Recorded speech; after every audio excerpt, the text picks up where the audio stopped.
반갑습니다. 조금 더 힘을 냅시다. 사랑하고 축복합니다.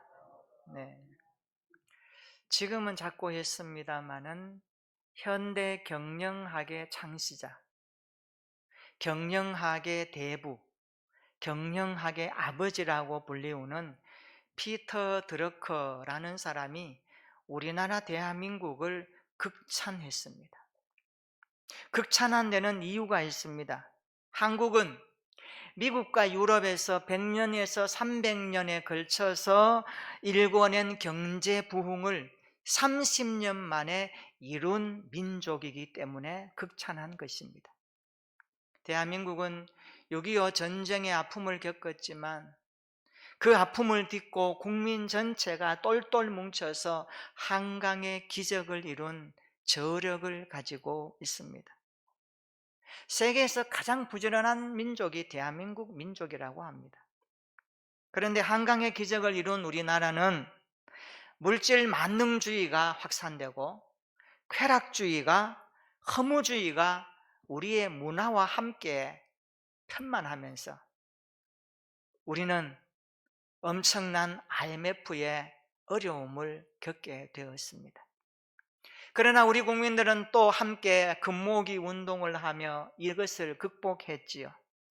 우리가 지금 코로나로 인하여서 어렵고 힘들지만, 힘들게 버티고 있지만 이 또한 지나갈 것이며 극복되리라 믿습니다. 어찌 보면 세상은 지금 우유통에 빠진 개구리와 같은 상황 같습니다.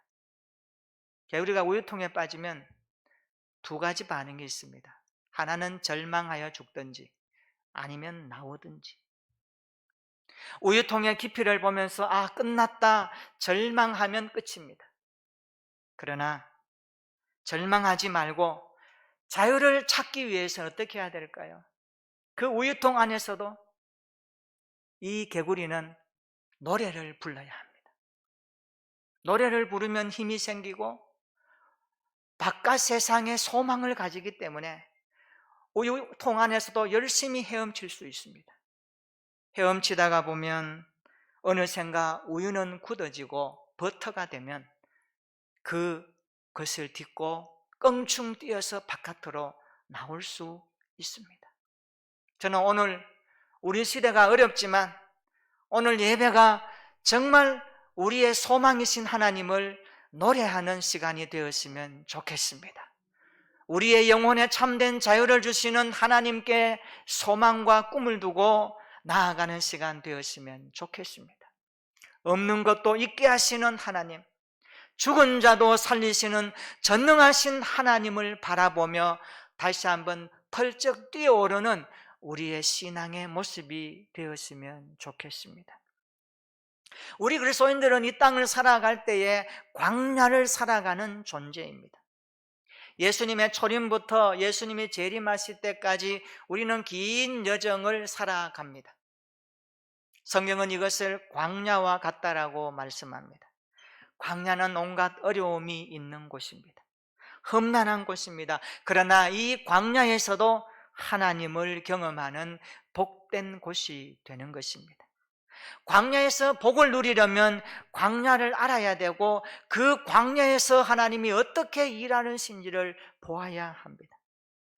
출애굽한 이스라엘 백성들은 출애굽 이후에 40년 동안 광야의 생활을 겪었습니다. 이스라엘에게 광야는 생사고락의 시간이었습니다. 그러나 하나님은 광야에서도 그들에게 만나와 메추라기를 공급해 주셨습니다. 물이 없을 때 반석에서 물을 공급해 주셨습니다. 마라의 쓴물을 단물로 바꾸어 주셨습니다. 홍해가 막고 있지만 하나님은 홍해를 여시면서 그들을 마른 땅같이 건너게 하셨습니다. 그렇습니다. 우리 시대도 코로나 시대도 광야와 같지만 하나님과 함께 이 힘든 시기를 극복해 나가야 할 것입니다. 우리가 광야처럼 막막한 인생을 살지라도 우리와 함께 하시는 주님을 의지하고 하루하루 소망을 가지고 살아내야 할 줄로 믿습니다. 우리는 밤바다와 같은 광야에서 인생의 배를 탄 사람들입니다. 캄캄한 어둠이 칠흑같습니다.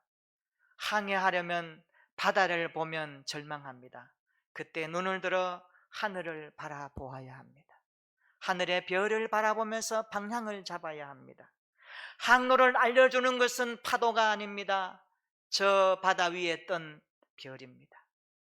그래서 문제는 땅에 있지만 해답은 땅에 있지 않습니다. 하늘에 있는 것입니다.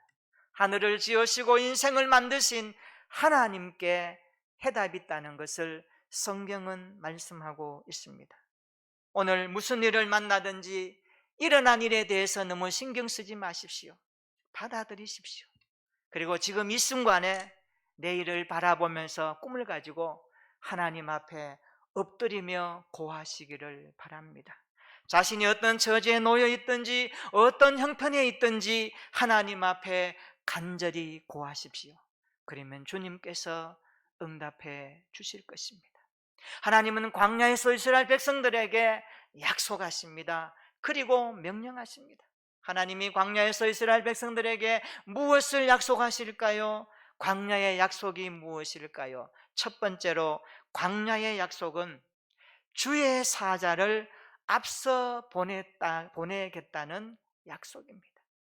20절 한번 보세요. 이렇게 말씀합니다. 내가 내 사자를 앞서 보내어 말씀합니다.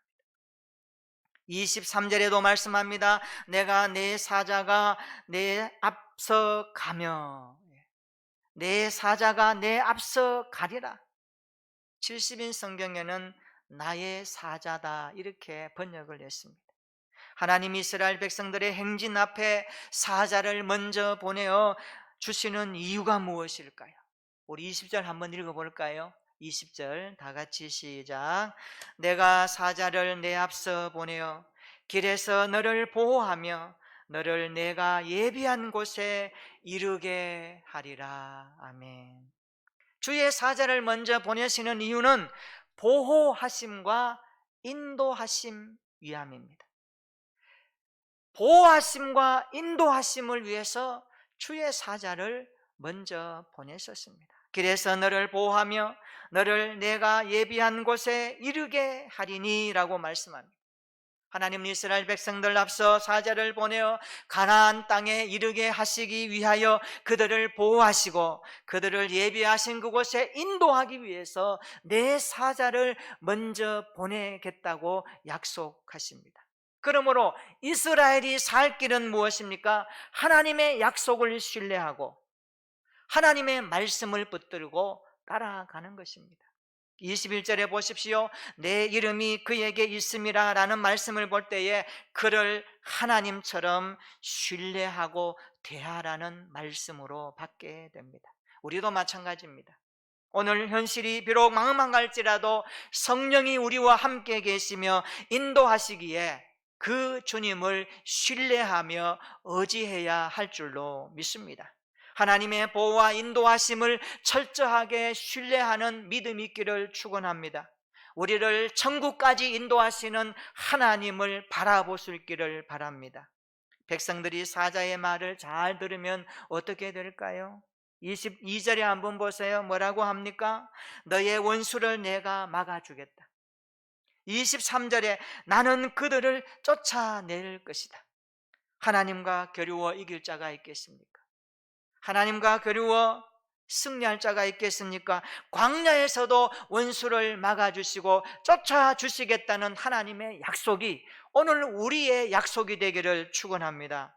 광야에서도 주의 사자를 앞서 보내셔서 구원의 백성들을 인도하시고 보호하시는 하나님을 날마다 경험하는 신앙생활 되기를 축복합니다. 두 번째 광야의 약속은 왕벌을 보내겠다는 약속입니다. 28절 한번 읽어봅니다. 다 같이 28절 시작. 내가 왕벌을 내 앞에 보내리니 그 벌이 히위 족속과 가나안 족속과 헷 족속을 내 앞에서 쫓아내리라. 아멘. 여기 왕벌은 문자적으로 큰 벌을 말합니다. 큰 벌. 70인령 성경에 보니까 이 왕벌을 가리켜서 장수말벌로 이렇게 해놨더라고요. 장수말벌 굉장히 무섭거든요. 한 번 쏘이면 죽습니다.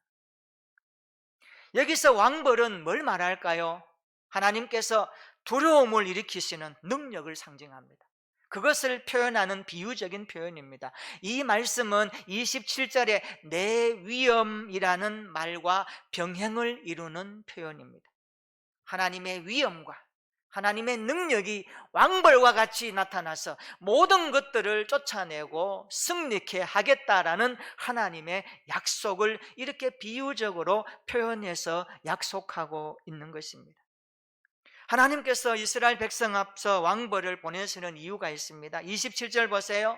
모든 원수들이 내게 등을 돌려 도망하게 할 것이며, 28절에 보면 그들을 내 앞에서 쫓아내리라.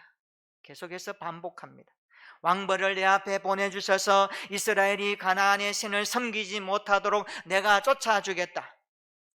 이것은 가나안 땅을 정복할 때에 두려움으로 역사하시는 하나님의 능력이 나타나서 너희 인생을 간섭하시고 너희 인생을 도와주시겠다는 강력한 하나님의 약속이라는 사실을 오늘 성경이 말씀하고 있습니다.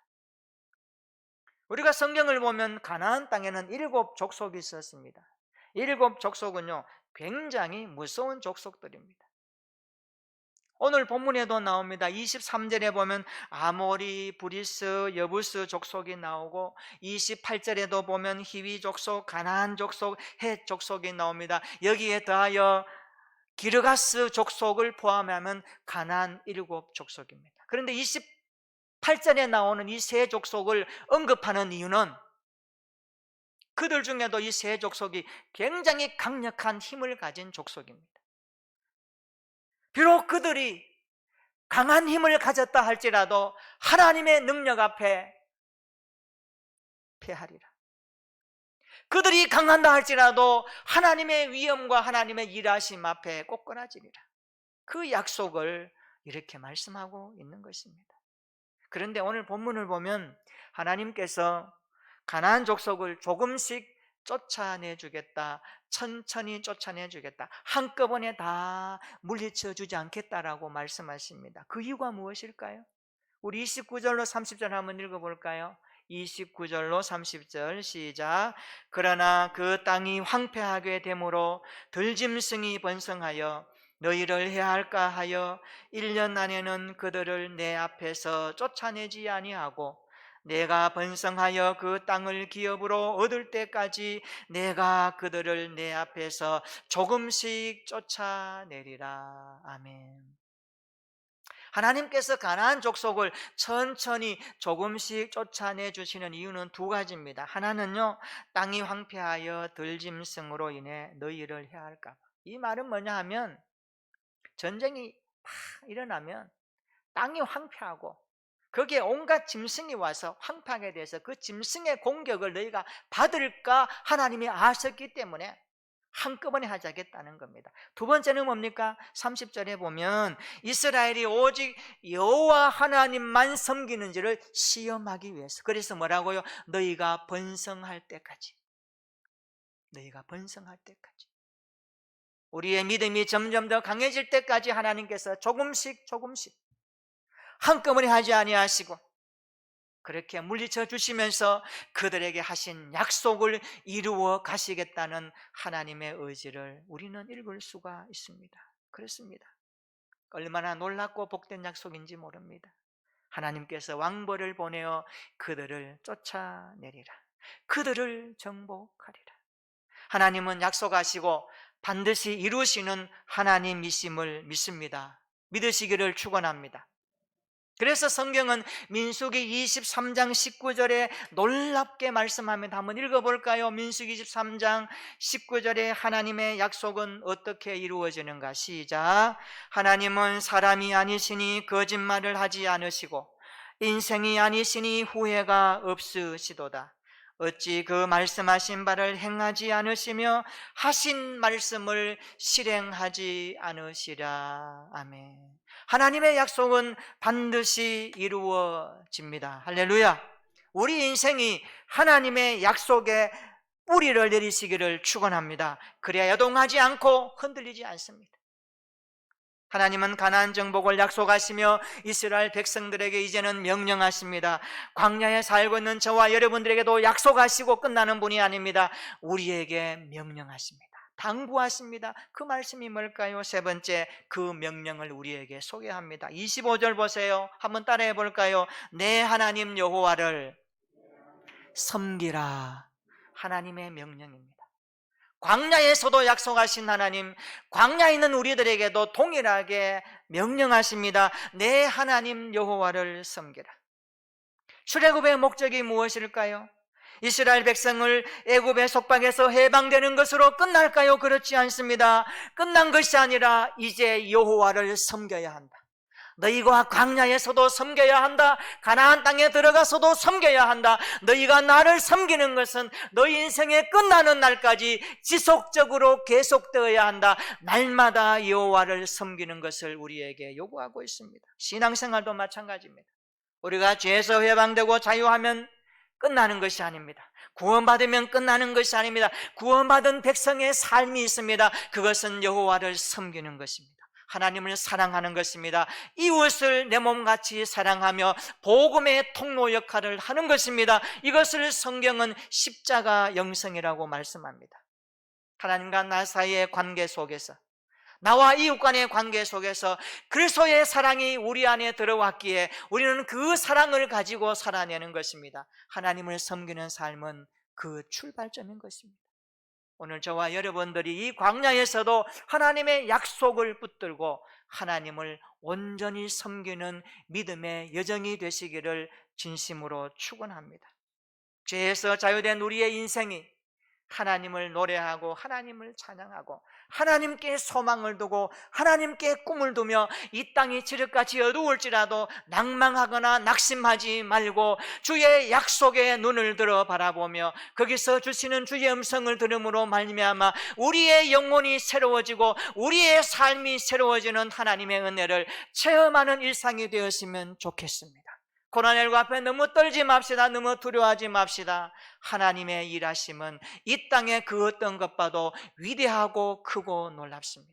오늘 주님은 우리에게 말씀하십니다. 내가 내 사자를 너희 앞서 보내리라.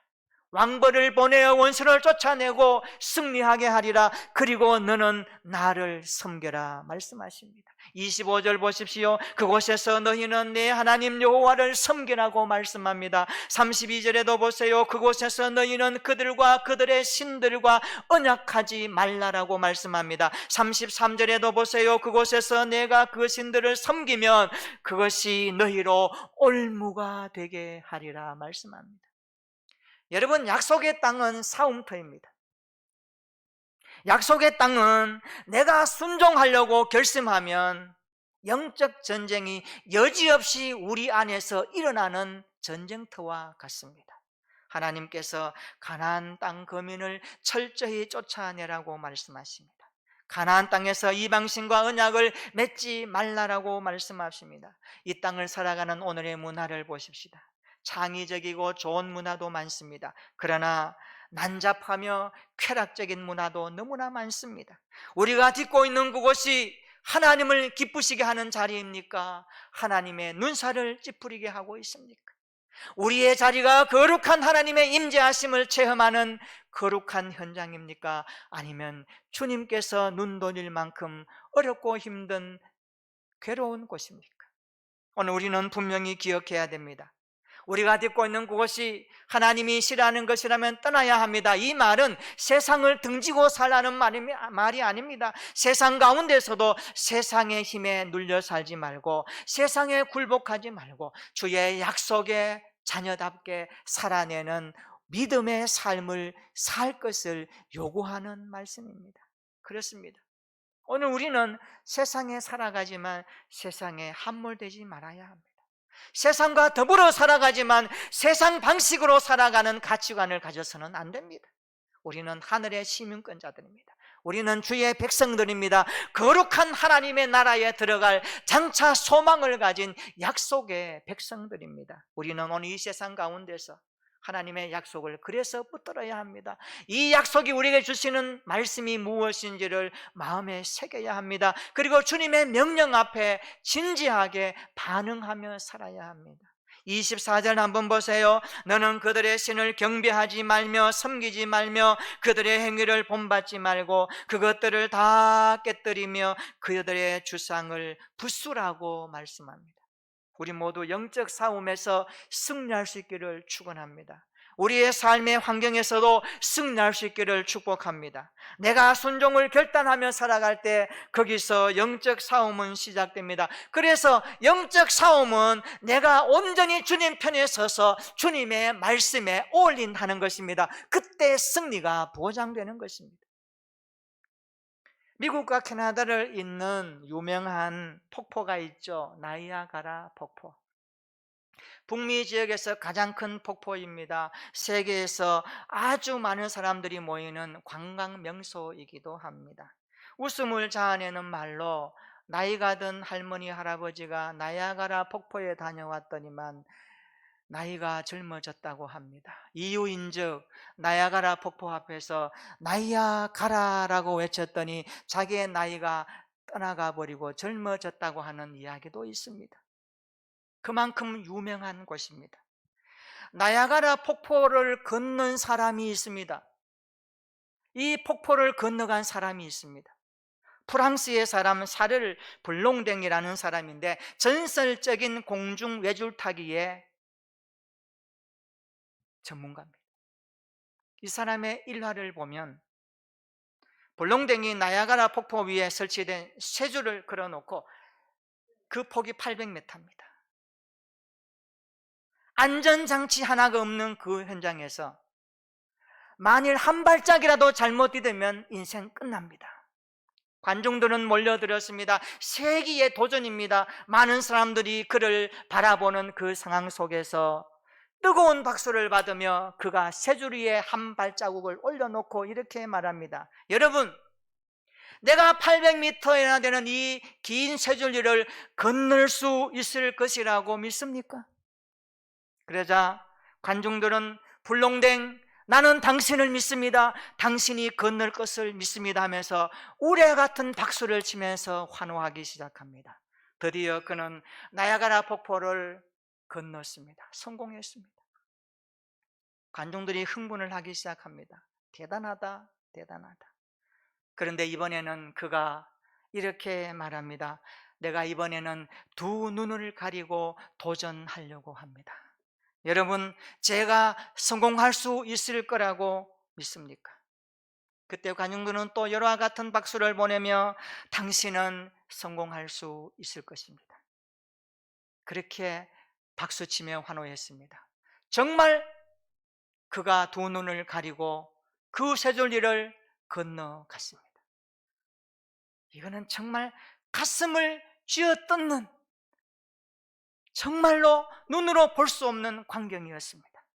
관중들은 불롱댕을 위해서 마치 목숨을 바칠 것 같은 우레 함성 소리로 불롱댕 만세를 외치기 시작합니다. 그런데 잠시 사라졌던 불롱댕이 이번에는 외발 자전거를 가지고 나타났습니다. 그리고 이렇게 말합니다. 여러분, 제가 이 외발 자전거를 타고 이 쇠줄리를 건너갈 거라고 믿습니까? 사람들은 또 박수를 치며 환호합니다. 그는 그 쇠줄리를 이 외발 자전거를 타고 무사히 건넜습니다. 정말 손에 땀을 쥐게 하고 눈은 뜨고 볼 수 없는 가슴 조이는 일들을 현장에서 목격했죠. 그런데 이것이 다가 아닙니다. 불롱댕이 이번에는 외바퀴 수레를 가지고 나타났습니다. 이렇게 말합니다. 제가 이 수레를 밀면서 저 끝까지 건너가려고 합니다. 제가 성공할 수 있을 것 같습니까? 여러분 어떻습니까? 그러니까 많은 관중들이 나는 당신을 믿습니다. 당신이 건너갈 것을 소도심하지 않고 믿습니다. 그렇게 말합니다. 그런데 많은 관중들의 환호가 잠시 머무는 그 순간에 불롱댕이 이렇게 말합니다. 그러면 제가 여러분 중에 한 명을 이 수레에 태우고 저 끝까지 안전하게 모셔드리겠습니다. 여러분, 그렇게 믿겠습니까? 많은 사람들이 믿습니다. 당신은 그동안 했는 걸 보면 분명히 할 것을 확신하기 때문에 당신은 할 수 있습니다라고 말했습니다. 그러자 불룡댕이 이렇게 말합니다. 그러면 좋습니다. 아무나 이 수레바퀴 위에 올라타십시오. 제가 안전하게 저 끝까지 모셔다 드리겠습니다. 그러자 그 순간 환호하던 관중들의 침묵이 시작됩니다. 두리번거리기 시작합니다. 누가 나갈까? 누가 나갈까? 아무도 나가지 않았습니다.